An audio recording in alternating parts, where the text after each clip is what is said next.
magandang evening sa inyo lahat, mga sis! We're here for another episode of your favorite daldalan sa gabi, ang Cherry Nights! Yes, hello mga sis! Kamusta ka? Kamusta ka? Good evening mga avid listeners and fans! At ayun na nga, I hope those personal problems are not getting your nerves naman mga sis. Yes! Nakapagpahinga na ba kayo? Because we bring you the latest and the trending topics in the feminine health world. Answer the latest question in interest with your favorite people. So if we still have the young audiences awake, please tuck them in their sheets as we'll let them through the red lights.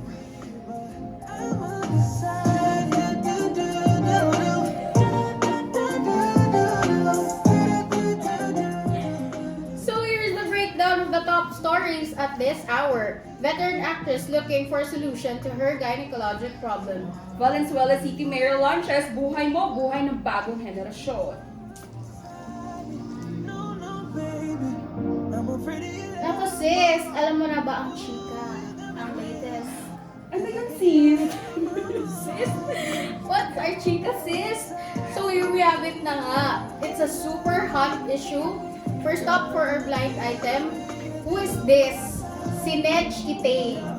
Who is this veteran celebrity who in which during her taping is experiencing hot flushes, depressed mood, forgetfulness, sleep problems, mood changes, and certain changes daw in her body. Oh! And who must that be? She's highly regarded as a veteran actress kasi nga maraming awards pero parang hindi because her co-workers are starting to complain about her attitude. Sala sa init, sala sa lamig daw, sis. Oops, seems like having a aging na. Oh my god.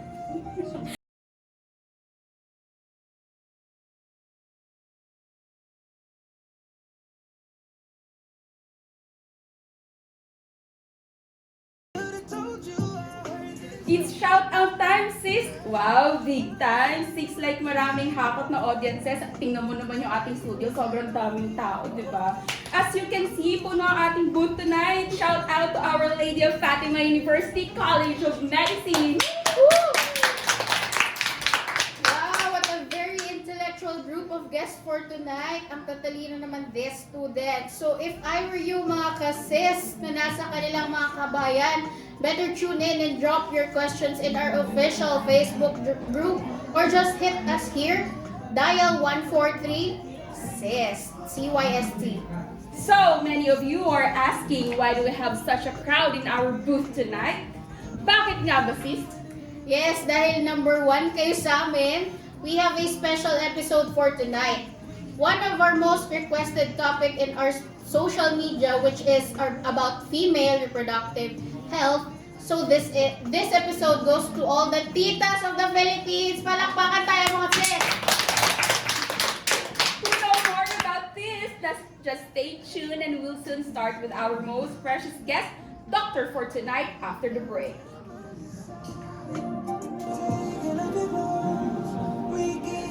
Alright, and we're back to your most favorite radio show, ang Cherry Nights. Sis, do the honor in welcoming our guest for tonight. Okay, so hindi ko na patatagalin pa. Our key guest for our episode tonight has a pretty impressive profile, sis. He is a graduate of Hainan State University, a member of Fujian Board of Medicine in China. Good evening, Dr. Maginoo. Magandang gabi din sa naman sa inyo and to all the listeners.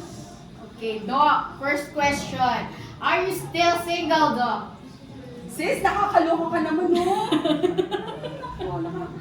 I was just kidding, Doc. But if I know, many of our listeners would want to know if it for sure. But going back, mga kasis, Dr. Maginoo is here with us tonight to enlighten us in the most denied issue of our titas, the menopause. Yes, Doc, we were not lying when we said a while ago that this is our requested topic, and true enough, we have already 10,000 viewers sa ating Facebook live stream. Oh, di ba, ma'am? So what's the real deal with menopause?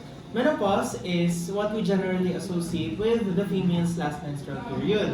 But that doesn't happen overnight.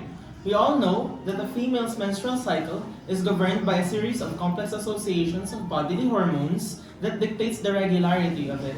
Basically, what's happening is that during menopause is that the ovaries, the sex organ of females, have stopped producing hormones, estrogen and progesterone. In an average, the phenomenon is observed at around 51 years of age, and in Filipinos, the average age is 47 to 48 years old. Ah, okay. I see, Doc. Once menstruation has stopped, is it already called menopause? Good question. Again, menopause does not happen overnight. So technically, we can say that this is legit menopause. When a female individual has observed not having her periods anymore for at least 1 year. So if so, that's menopause. Wow, I have a feeling, sis, that all ears sa atin tonight, lahat ng mga sis natin, di ba? I know, right? What a very interesting topic indeed. So, Doc, here's the thing. Very famous scenario. Actually, we had our blind item a while ago. A veteran actress having a mood swing, personality changes, and whatnot. My question is, how true that all of these are associated with menopause? Wow. So seriously, that's true. Menopause, once it enters the picture, it alone causes various effects on the female body. As I mentioned earlier, during menopause, the ovaries fail to produce estrogen and progesterone. So, in fact, all these common manifestations that I will mention is a result of the mechanism, what we call hypoestrogenism. Hypo means low. So, this refers to the bodily state of a female wherein she has a significantly low levels of estrogen in her body. Kasi nga, the ovaries are now low to maintain the female levels. Nako sis, as we go further in our conversation, it gets better and better. Ang juicy ng mga information, di ba? But Doc, are all of these normal to occur? I mean, kasi we firstly noticed the changes as we have said many of our sis, di ba? Out there are in denial na menopause. Sila kasi nga, syempre, di ba, pag sinabi kasi nila na menopause, usually sa utak nila ay matanda na talaga sila, no? Oo nga. So, the entire process of menopause is physiologic, meaning this is all normal phenomenon. No woman does not undergo menopause when she reaches the mature age. So, walang exception dito, mga sis. There's nothing to worry about. Okay. But speaking of those expected changes, what are those specifically? Can you name a few? Doc? Okay. So, since I've said that there's the hormones low level in the circulating blood, we can expect that its effect is systemic. So, systemic, it means all-encompassing sa buong katawan. Basically, to wherever the blood circulates, hyperestrogenism has its effect. So, by clusters during menopause, we can observe certain manifestations in the central nervous system, or basically the brain, in this case, also has its effect on the collagen and other tissues. So the patient's bone and joint health also can be routinely assessed. Aside from that, its effects can also be seen in the female genitalia itself. And most importantly, hyperestrogenism has effect on one's cardiovascular system, yung puso and all the blood vessels, meaning it involves the heart. Okay. Wow, I guess that how important the role of the hormone estrogen is in the female's body. Precisely, sis. Truly, girl power, estrogen power. Girl power. Yeah. But for the benefit our listeners, Doc, what specific changes are we going to expect in all of those body systems? Specific changes. Okay, that question has a long answer for it. So just bear with me on this one, okay? So to begin with, as I've initially said, menopause does not happen overnight. And so at the very start of having irregular menses, these changes of estrogen level produce a wide variety of set of manifestations. Alright? So no manifestation is present to each and everyone in identical or standard pattern. This highly varies among women. Oh, Doc, I have Doc. For the CNS, what's the effect of menopause to one's brain? So, well, the brain is an active site for estrogen as well as estrogen formation. So, hence it is said to be neuroprotective. It has its action in frontal and parietal cortex specifically. So, having its effects on the brain, manifestations are as follows. So, note nyo na mga sis. First is the hot flushes. This refers to the acute sensation of heat along the face, chest, neck, and head. And this is sometimes associated with profuse sweating. Okay? So, in fact, this is the hallmark feature of estrogen decline. Due to these signs, patients usually complain of sleep disturbance, yung mga hindi makatulog sa gabi. So, aside from that, in the CNS, also known as the brain, in this case, patient can get depressed because estrogen has its action in improving one's mood or the depression. But however, ibang usapan naman kasi yan if the patient is diagnosed with depression. So you have to talk to your psychiatrist about that. Estrogen replacement therapy is not the treatment for depression. So lastly, this one I've clearly observed in my personal experience with my mother as well. Most of the time, she tends to forget where she placed her eyeglasses, her keys, and whatnot. This is because estrogen is believed to affect one's cognition because it is involved in neurotransmission. So if estrogen declines, cognitive function impairment such as forgetfulness is observed. So those are the common effects in the central nervous system. Kaya pala uma-attitude ang veteran actress, sis. Oo nga. Most likely, sis. Now, moving on, you've said menopause has its effects also to collagen and other tissues. What do you mean by this, though? So basically, similar to what estrogen does in the brain, its role has its congruence in terms of collagen and tissues. So if estrogen has a positive effect on the collagen, muscle tone will decrease as well as the collagen. So in tissues, since there is decreased muscle tone, patient usually experiences urinary incontinence and other urinary symptoms. Of course, in this alone, good perineal hygiene must be observed to prevent secondary UTIs.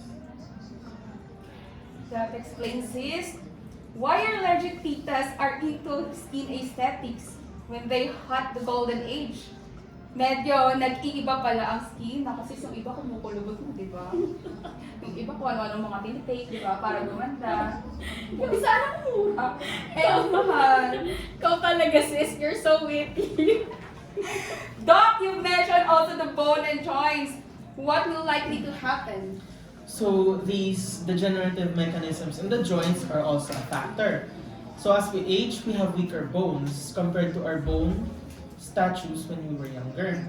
Normally, estrogen receptors are present in the bones, specifically on the osteoblast, osteoclast, and osteocytes. These cells in the bone are predominant, so estrogen deficiency leads to a decrease in bone density.